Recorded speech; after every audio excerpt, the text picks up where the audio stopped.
I spent a lot of years studying how very simple games can tell us a lot about what's happening under the hood.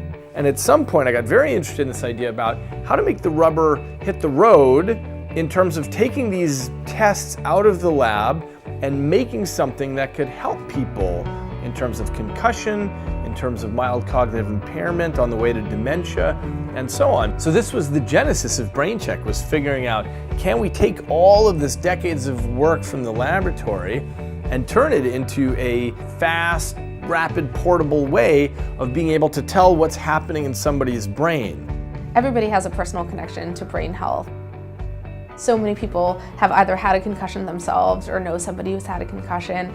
Dementia is nearly ubiquitous. 2 out of my 4 grandparents have dementia. So I think that because it's so relatable and understandable, people want to support what matters to them. The tests we're measuring are very fundamental issues about decision making and reaction time and perception and cognition. So these don't vary much across the day or the week or something like that, except when people get things like a head injury or they start moving into dementia. Then we measure these big changes. So one of the really important things we need to do is establish somebody's baseline. In other words, how they do under normal circumstances. With athletes, for example, we measure everybody at the beginning of the season so we know exactly where they stand. Then, if they hit their head on the field, we immediately take them to the sidelines and measure them again. And we can see the difference between their baseline test and what happens post-incident. So this helps the clinician be able to make an accurate assessment of where somebody is in terms of their concussion and their recovery. BrainCheck participated in an accelerator program at the Texas Medical Center. And one of our friends who runs the accelerator was in a car accident. He didn't think a lot of it, he kind of shrugged it off and wasn't gonna go and see a doctor.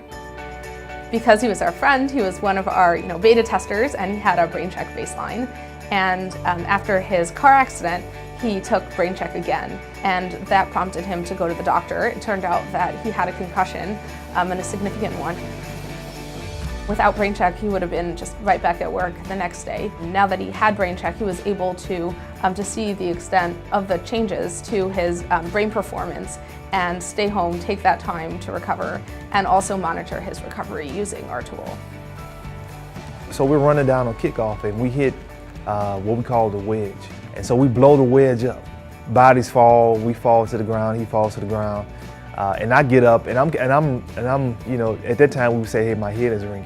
I kind of think about, now what if we had a tool like that then? Where was my normal function, right? And then versus my after a hit function. As a football player, you take a lot of hits your whole career. You start off maybe in Little League, some kids start off in Pop Warner, but then you get progressively harder when you get to high school and to college. Now you can say, hey, look, I've had a couple of hits. I need to stop right now before this thing declines and gets worse. And I think BrainCheck tool helps provide that to an athlete and to a parent who wants to make sure that they're doing the best that they can to monitor their kids' brain health in sports. In the next year, we expect our team to grow as we build out our sales and marketing capabilities, as well as continuing to advance the product and really tailor it to the different markets. Our goal is for cognitive health assessment to be a routine part of healthcare. Everybody should know what is their cognitive health status.